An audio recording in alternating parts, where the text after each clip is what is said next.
নমস্কার বন্ধুরা, আশা করি সবাই ভালো আছেন। শহর কলকাতার ব্যস্ততাকে পেছনে ফেলে আজ আমরা বেরিয়ে পড়েছি এক আধ্যাত্মিক আর রোমাঞ্চকর সফরের উদ্দেশ্যে। গন্তব্য বাবা বৈদ্যনাথ ধাম, দেওঘর। এটি পৃথিবীর একমাত্র স্থান যেখানে জ্যোতির্লিঙ্গ ও শক্তিপীঠ একসাথে অবস্থান করে, অর্থাৎ মাতা সতীর হৃদয়ও এখানেই পড়েছিল, তাই একে হৃদয়পীঠও বলা হয়। কলকাতা থেকে ৩৩০ কিলোমিটারের এই পথ, ঝকঝকে হাইওয়ে আর দুপাশে প্রকৃতির রূপ দেখতে দেখতে আমরা এগিয়ে যাব। আর এই ভিডিওতে সব রকম ইনফরমেশন আপনাদের সাথে শেয়ার করব। কলকাতা থেকে যাওয়ার সেরা রুট কোনটা, রাস্তায় ভালো খাওয়া দাওয়া কোথায় করবেন, আর গাড়ি নিয়ে যাওয়ার সময় কি কি কথা মাথায় রাখবেন, এই সব নিয়েই আজকের ভিডিওটা। আর তার সাথে যেটা বাড়তি পাওনা থাকবে সেটা এখানকার একটি দারুণ থাকার জায়গারও সন্ধান দেব আপনাদের, যেটা মন্দিরের কোলাহল থেকে আপনাদের একটু হলেও রেহাই দেবে, আর তার সাথে দেবে ভালো পার্কিংয়ের ব্যবস্থাও। ভিডিওটা হতে চলেছে খুব মজার। চলুন তাহলে দেরি না করে আজকের ভিডিওটা শুরু করা যাক। নমস্কার, আমি মনোজিৎ, আর আপনারা দেখছেন বেঙ্গল ডায়েরিজ উইথ মনোজিৎ।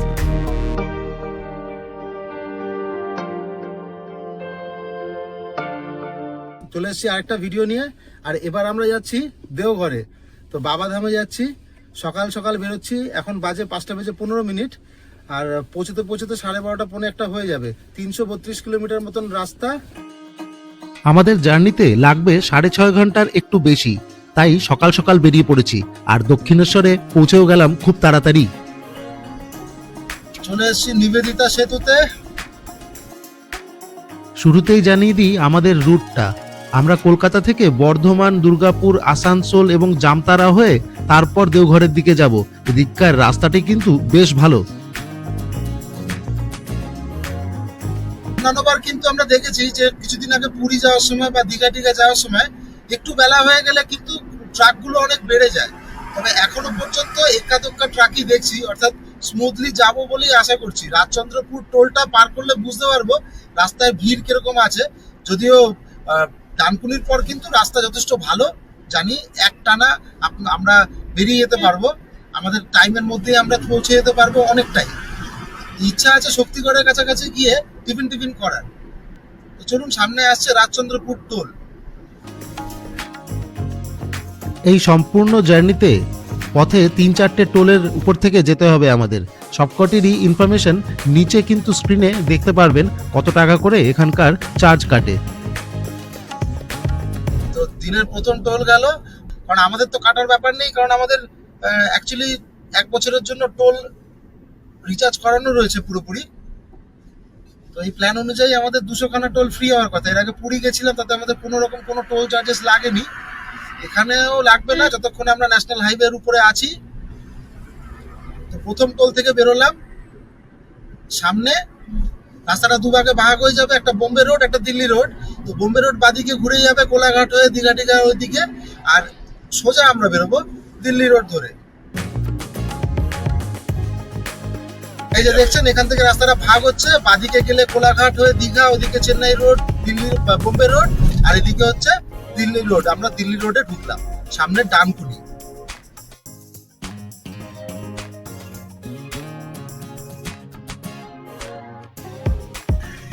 বাদিকেটা সোজা গেল কেন? বাদিকেটা যেটা গেল না, বাদিকের রাস্তাটায় সামনের মোড় থেকে বাদিকে ঘুরে যাবে, ওটা ঢুকবে ডানকুনি সিটি, বুঝেছো? ও ডানকুনিতে, ডানকুনি আমরা চলে এসেছি। এই যে এখান থেকে না, এই যে ব্রিজটা, ও তো জানি এটা নিচ দিয়ে যাবে, বাদিকে ঢুকবে। তো বাদিকে চলে যাবি তোরা ইয়েতে। ঢোকার পরে আহলাবাই হোলকার রোড পড়বে, ওটা ওই জয়পুর অব্দি, জয়পুর ফরেস্ট অব্দি গেছে। হ্যাঁ, জয়পুর মানে কি? ওটা বিষ্ণুপুর বাঁকুড়া। বিষ্ণুপুরে তো বলছি, বিষ্ণুপুর বাঁকুড়া যাওয়ার রাস্তা। ওই রাস্তা সেলফ ড্রাইভ করে আমার বাবাও বেশ ঘুরতেন আগে। তার গল্প শুনতে শুনতে পৌঁছে গেলাম আমাদের দ্বিতীয় টোল ডানকুনিতে।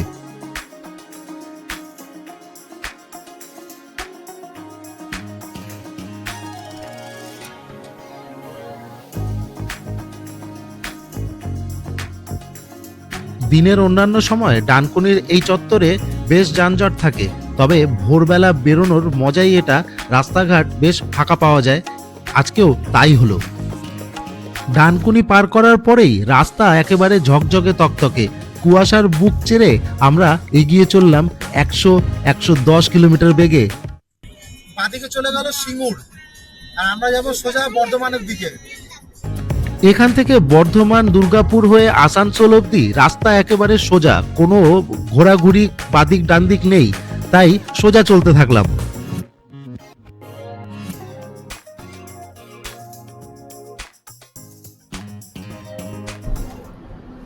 আস্তে আস্তে আলো ফুটছে,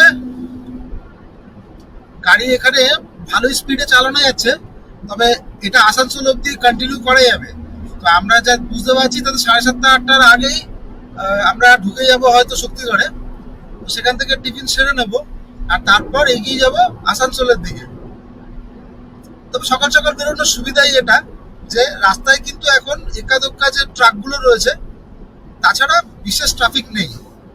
আশা করছি চিত্তরঞ্জন রোডে যাওয়ার আগে অবধি আমরা এরকমই রাস্তা পাবো। আপাতত আমরা এখন পর্যন্ত দুটো মাত্র টোল দিয়েছি, আর এই মুহূর্তে আশা করছি সামনে বেশ কিছুটা রাস্তায় আর কোনো টোল পাবো না। এখানে মানতে বাধ্য হচ্ছি যে আমি কিন্তু নিজেকে আন্ডার এস্টিমেট করেছিলাম, অর্থাৎ আমি ভাবছিলাম 7:30 8টার মধ্যে বর্ধমান শক্তিগড় পৌঁছলেই হবে, কিন্তু দেখা গেল সময়ের অনেক আগেই পৌঁছলাম। বর্ধমান এখান থেকে আর 34 কিলোমিটার দেখাচ্ছে, টাইমে আছি রীতিমতো। রাস্তা এত সুন্দর যে 100তে গাড়ি চালানোটা খুবই সাধারণ ব্যাপার। এখানে একদম সোজা রাস্তা, বেশ ভালো। জার্নিটা এখন পর্যন্ত বেশ ভালোই আছে। যত বর্ধমানের দিকে এগোচ্ছি তত বুঝতে পারছি ঠান্ডা এখানে বেশ ভালোই, আর চারিদিক কুয়াশায় ভরা। এখন আমরা মেমারির উপর থেকে যাচ্ছি, অর্থাৎ বর্ধমান সামনে। মোট কথা বর্ধমান ঢুকে গিয়েছি আমরা 6:40-এর আগেই, অর্থাৎ 4 মিনিট বাকি থাকতেই। মেমারি পার করার পরেই এলো আমাদের তৃতীয় টোল, অর্থাৎ পালশিট টোল প্লাজা। এখানে 110 টাকা করে সিঙ্গেল জার্নির জন্য চার্জ কাটা হয়ে থাকে।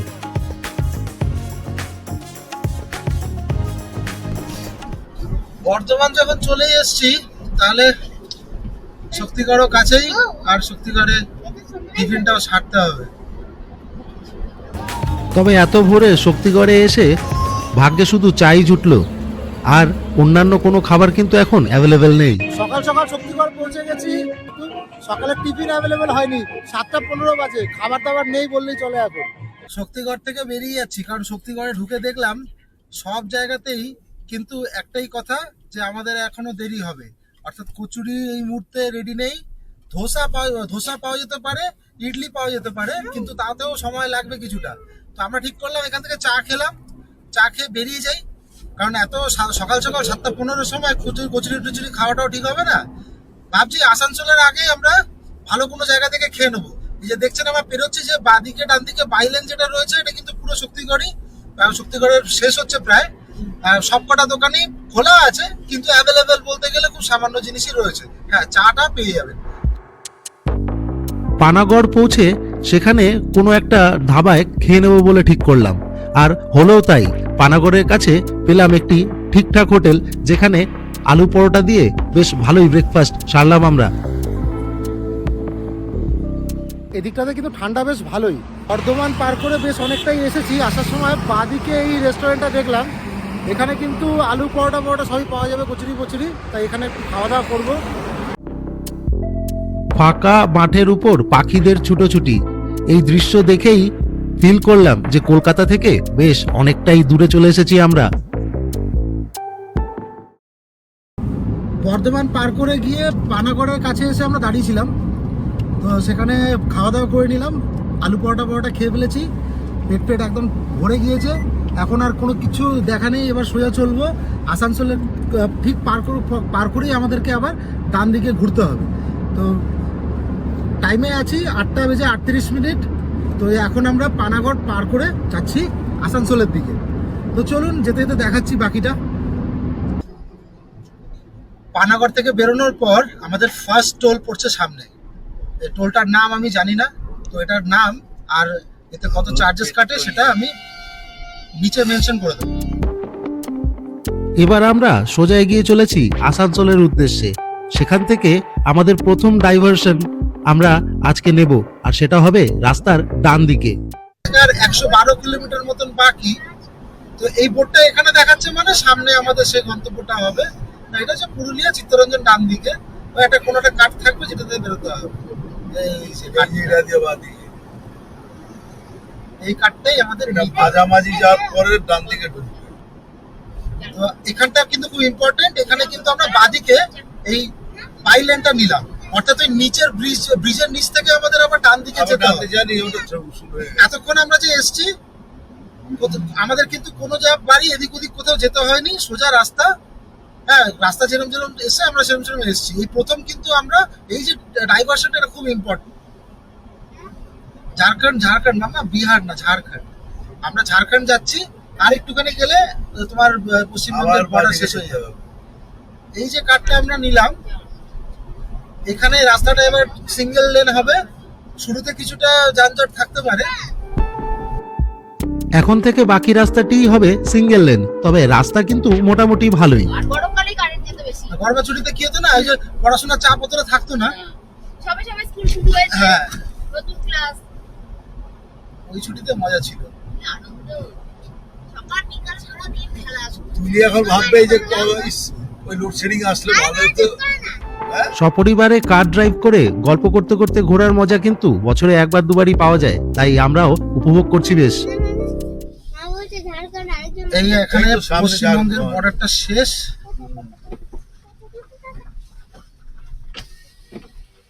কত গো? এখানে আমাদের 30 টাকা করে দিতে হলো। পশ্চিমবঙ্গের বর্ডার থেকে বেরিয়ে যাচ্ছি। সামনে বোর্ডে লেখা আছে থ্যাংক ইউ ওয়েস্ট বেঙ্গল, আর এটাই হচ্ছে ওয়েস্ট বেঙ্গলের বর্ডার, আর সামনে রয়েছে ঝাড়খণ্ড। এবার দেখছেন এখানে লেখা আছে গোবিন্দপুর 58 কিলোমিটার, জামতারা 20, আর এটা মিহিজাম যা চার 4 কিলোমিটার। তবে আমাদের ওই বাকিগুলো দিয়ে কোনো কাজ নেই, জামতারা দিয়ে কাজ আছে। এবার কি হয়, এবার রাস্তা একটু ফাঁকা ফাঁকা হবে, রাস্তাটা একটু ভালো হবে আশা করছি, কারণ পশ্চিমবঙ্গের বাইরে অন্যান্য স্টেটের রাস্তাঘাট কিন্তু খারাপ নয়। তবে ডাবল লেন নয়, এখানে সিঙ্গেল লেন রাস্তা, এরকমই জঙ্গলের মধ্যে দিয়ে যাবে কিন্তু রাস্তা। সব দিকে কিন্তু আপনার যখনই কোনো দিকে ঘুরতে হবে রাস্তায় কিন্তু ইন্ডিকেট করা থাকবে, কারণ আমি দেখেছি যে এই রাস্তাতে কিন্তু অসুবিধা আপনার হওয়ার কথা না, যদিও অনেক বাদিক ডান দিক আছে, কিন্তু প্রপারলি মেনশন করা বোর্ড রয়েছে সব জায়গায়। আর অসুবিধা হলে গুগল ম্যাপ আছে, গুগল ম্যাপ জিন্দাবাদ। এখানকার এই চিত্তরঞ্জন রোড ধরে আমরা চলছি জামতারার দিকে। এই রাস্তাটির বাদিক দিয়েই রেলওয়ে ট্র্যাক গেছে, সামনে এই চিত্তরঞ্জন স্টেশন, বাদিকটা ঝাড়খণ্ড আর রাস্তার ঠিক ডান দিকটা ওয়েস্ট বেঙ্গল। ভাবুন কি অদ্ভুত, তাই না? ঝাড়খণ্ড বর্ডার পেরিয়ে ভিতরে ঢোকার পর চিত্তরঞ্জন স্টেশনটার ওখানে একটু জ্যাম ছিল, সেখান থেকে বেরিয়ে আসার পর কিন্তু যানজট একদমই কমে গিয়েছে। রাস্তাটা বেশ ভালো, তবে হ্যাঁ সিঙ্গেল লেন রোড, জনবসতি এলাকায় একটু দেখে চালালেই হবে। রাস্তায় কিছু কিছু জায়গায় বাম্পার রয়েছে, বাকি রাস্তাটা কিন্তু সুন্দর, আর আশা করছি যত যাব তত জনবসতি কমবে। আর হলো তাই, যত এই ঝাড়খণ্ডের ভিতরে ঢুকছি এখানকার গ্রাম্য জীবন আর প্রাকৃতিক সৌন্দর্য মুগ্ধ করতে লাগলো, আর মাঝে মধ্যে নজরে পড়তে লাগলো এক্কা দোক্কা ছোট ছোট পাহাড়ও।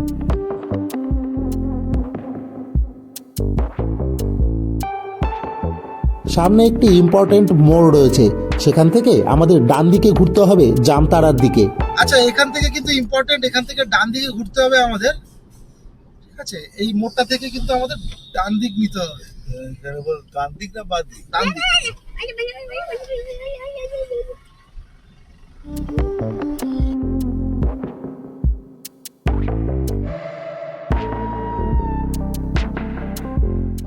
বাসুকিনাথ 45 কিলোমিটার দেখাচ্ছে, আমার 54 কিলোমিটার হচ্ছে, 50 কিলোমিটার এখানে দেওঘর দেখাচ্ছে, আর 53 কিলোমিটার এখানে দেখাচ্ছে। ওই দেওঘর এরিয়া আছে 50 কিলোমিটার। গাড়ি নিয়ে দেওঘর ঘুরতে আসলে একটি সমস্যা হচ্ছে কার পার্কিং। হ্যাঁ, মন্দিরের কাছাকাছি হোটেলগুলোতে কিন্তু ভালো পার্কিংয়ের ব্যবস্থা নেই, আর প্রচণ্ড যানজট হয় সেখানে। তাই আপনাকে চেষ্টা করতে হবে এমন একটি হোটেল খোঁজার যেখানে ভালো পার্কিংয়ের ব্যবস্থা থাকবে, আবার মন্দিরে যাওয়ার কানেক্টিভিটিও বেশ ভালো। আমরা পেলাম নন্দন পাহাড়ের কাছে, অর্থাৎ রামকৃষ্ণ মঠ থেকে মাত্র 300 মিটারের দূরত্বে হোটেল রেডিয়েশনের সন্ধান। রাস্তার উপরে একটি সুন্দর ঝাঁচকচকে হোটেল, যার পিছনে দারুণ স্পেস রয়েছে পার্কিংয়ের জন্য। আর এখানকার রুমগুলো আপনাদের দেখাবো, চলুন। এটি হচ্ছে এখানকার পার্কিং স্পেস, গাড়ি রাখতে কোনো সমস্যাই হলো না। আর এখানকার 102 এবং 101 এই দুটি রুম আমরা নিয়েছি। চলুন আপনাদের রুমগুলো একবার দেখাই। এখানে বসার জন্য একটা টি টেবিল রয়েছে, চেয়ার রয়েছে। হচ্ছে রুমের কন্ডিশন। এখন যেহেতু আমাদের জিনিসপত্র রয়েছে তাই একটু নোংরা তো হয়ে গিয়েছে। আমরা যখন এসেছিলাম যথেষ্ট পরিষ্কার ছিল। এসি, আর এই দিকটাতে রয়েছে টিভি। এখানে একটা সুন্দর ওয়ার্ড্রপ পাবেন, একটা আয়নাও আছে। আয়না যদিও আরও একটা আছে, এটা এইখানে। আর এই দিকটাতে ওয়াশরুম।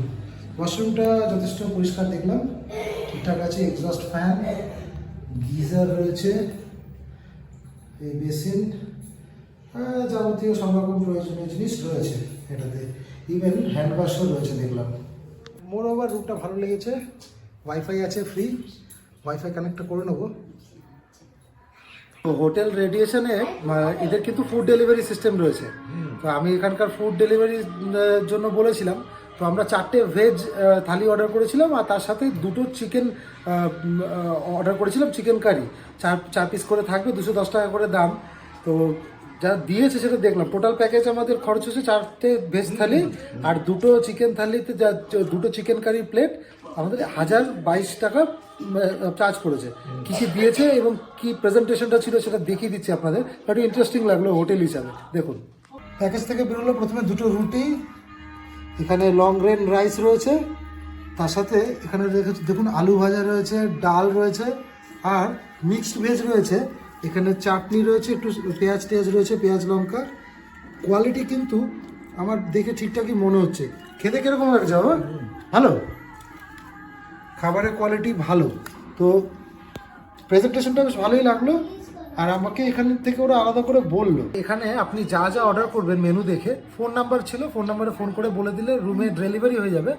আর যা বলবেন সেটাই হবে। আর এখানে চিকেন আর মাছের আইটেম ফাইটেম নাকি খুব ভালো রান্না হয়। চলুন তাহলে খেয়ে শেষ করি। তো সন্ধে হতে চলেছে আর আমরা বেরিয়ে পড়েছি পুজো দিতে মন্দিরের উদ্দেশ্যে। তো উঠে পড়েছি, গাড়ি নিয়ে আর বেরোয়নি। গাড়িটা পার্কিংয়ে রয়েছে আমাদের। আর 20 টাকা করে পার হেড। একদম হোটেলের সামনে থেকে সুন্দরভাবে টোটোতে উঠেছি, মন্দির অব্দি যাবো। এই যে তুলিও ভিডিও করছে, এবার তুলিও ভিডিও করছে, বলছে আমিও ভিডিও করব। তো আমরা টাইমটা হাতে নিয়ে বেরিয়েছি, যাতে 7টার মধ্যে আমাদের পুজোর কাজটা হয়ে যায়। আমাদের হোটেল আর মন্দিরের মাঝামাঝি কিন্তু এই রামকৃষ্ণ মিশনটা রয়েছে। রামকৃষ্ণ মিশন চত্বরেই আমরা রয়েছি এখন। এই যে গাড়িগুলো দেখছেন না, আশেপাশে বাস ফাস যা গাড়ি দেখছেন, এগুলো সব কিন্তু রামকৃষ্ণ মিশনে আসা লোকজনের। তো আজকে দেখছি বেশ ভালোই লোক হয়েছে এখানে। তার মধ্যে 23শে জানুয়ারি নেতাজি সুভাষচন্দ্রের জন্মদিন, একটা উৎসব মুখর মতন ব্যাপার হয়ে রয়েছে জায়গাটা। হোটেলের সামনে থেকে টোটোয় উঠে মাত্র 5 মিনিটের মধ্যে আমরা পৌঁছে গেলাম মন্দিরের একদম কাছাকাছি।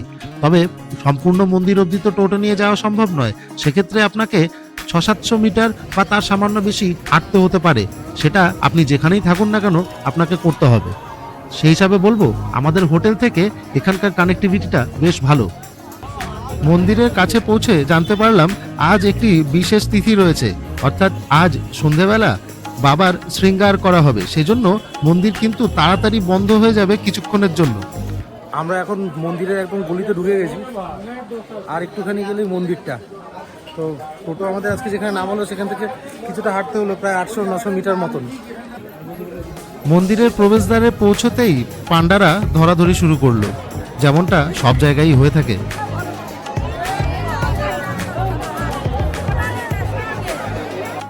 মন্দির প্রাঙ্গণের ভিতরে শ্রদ্ধালুদের ভিড়, আর চারিদিকে শুধু হর হর মহাদেব গর্জন শোনা যাচ্ছে। সারাদিনের জার্নি সব কিছুই এখানে পৌঁছানোর জন্যই ছিল। দ্বাদশ জ্যোতির্লিঙ্গের অন্যতম এই বাবাধামে পৌঁছে মনটা খুশি এবং শ্রদ্ধাভাবে ভরে উঠল। চারিদিকে এত লোক, সবাই শুধু বাবার দর্শনের জন্যই এসেছেন। একে একে পুজো দিয়ে চলে যাচ্ছেন পাশের মন্দিরে পুজো দিতে, এবং তারপর তার পাশের মন্দিরটিতে। এইভাবে সাইকেলটি চলছে। আর এই যে দেখছেন, এই প্রধান লাইনটি বাবার দর্শনের জন্য। আজ বাবার শৃঙ্গার হবে কিছুক্ষণ পরেই, তাই মন্দির তাড়াতাড়ি বন্ধ হয়ে যাবে। সে কারণে চাঞ্চল্য একটু বেশি। তবে হ্যাঁ, এই সব কিছুই শুধু আর শুধু বাবার দর্শনের জন্য, যেটা শেষমেশ আমিও পেলাম। দারুণ একটা পরিবেশের মধ্যে বেশ কিছুক্ষণ সময় আমরা কাটালাম, আর ভিতরে দেখলাম ঢাক বাজছে। সব কিছু মিলিয়ে একটি উৎসব মুখর পরিবেশ। অসাধারণ লাগলো এই অনুভূতি।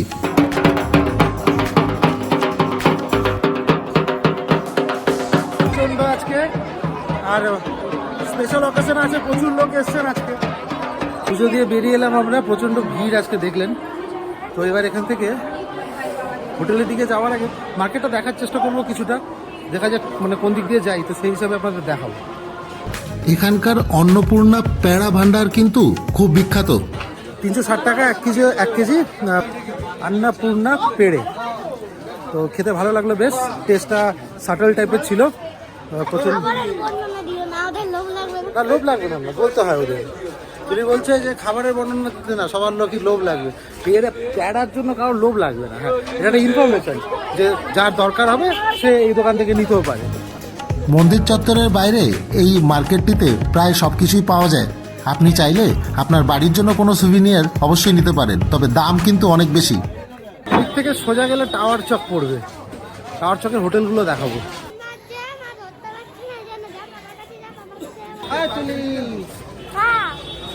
মাস্ক পরে আছো তো, তোমাকে তো দেখাই যাচ্ছে না। না কিছু বলছি না, আমি বলছি তোমাকে তো দেখা যাচ্ছিল না, তাই তোমাকে তো ভিডিওতে দেখা যায়। বেশ কিছুক্ষণ হাঁটতে হলো টাওয়ার চকের জন্য। তো লাগিয়েছি ওর জন্য, যে টাওয়ারের উপরে অনেকক্ষণ হাঁটার পর সামনে টাওয়ার চক দেখতে পেয়েছি।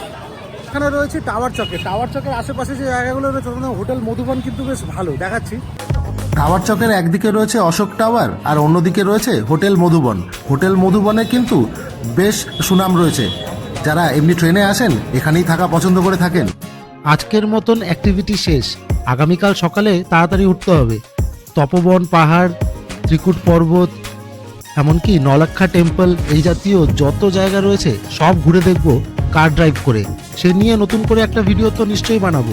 তবে আজকের ভিডিওটা আপনাদের কেমন লাগলো অবশ্যই জানাবেন কমেন্ট করে। ভালো লাগলে লাইক, শেয়ার এবং সাবস্ক্রাইব করুন।